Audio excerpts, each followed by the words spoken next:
Hello YouTube. I'm answering a question today. This came from a viewer who goes by the name of Fearsome Warrior, and it's about my saw bench. But not this saw bench.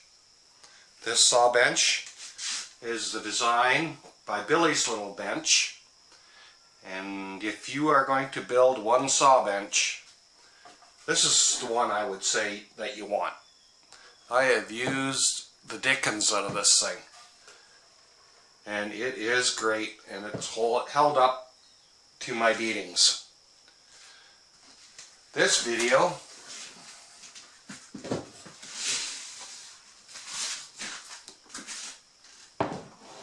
is about this saw bench. This is the second one that I built, and there are some specific reasons. Mainly that on why I built it. Helps me work with longer things. Now when I crosscut, I have a little bit of time supporting my weight, but I can do it. But if I'm ripping, there's no way that's happening. So I wanted longer support, and that's why I've built this. Now the construction of this is just cheap, they call it strapping, 1x4 strapping, spruce. We use it for underneath metal roofs.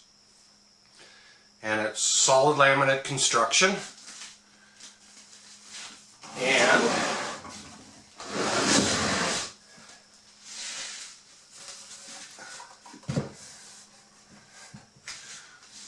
the legs are just 2x4s laminated together.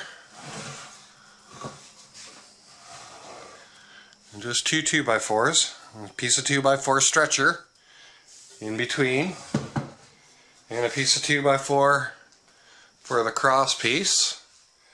And it is just tenon in there with a full tenon.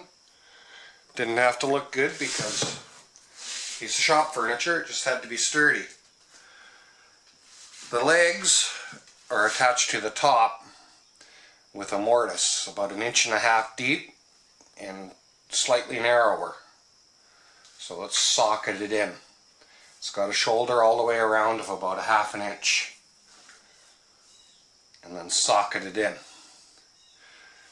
The downside of this one is, now you can see the laminate construction on the top there. The downside of this one is that the legs are narrow. They don't come out. So this way it's not too stable. So I've often thought I would put just a piece across the bottom that sticks out a little bit. Or I could even cut a mortise in and slide it in there. But for shop furniture, it could just screw right into that and give me stability this way.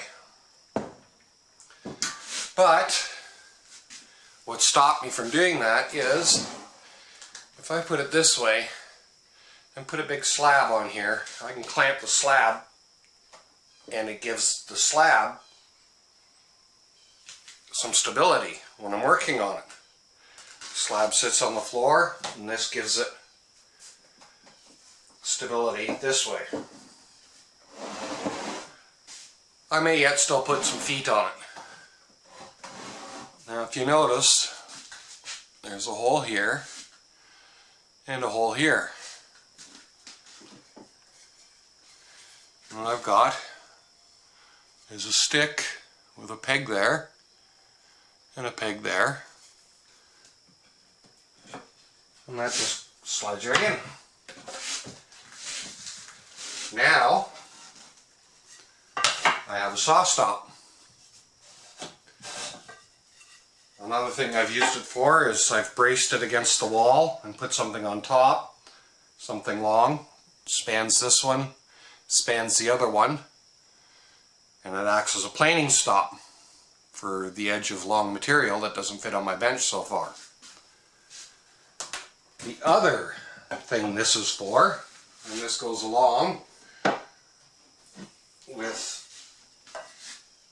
supporting long material for ripping, so if I put a piece of long material on there, I can put a bench dog on there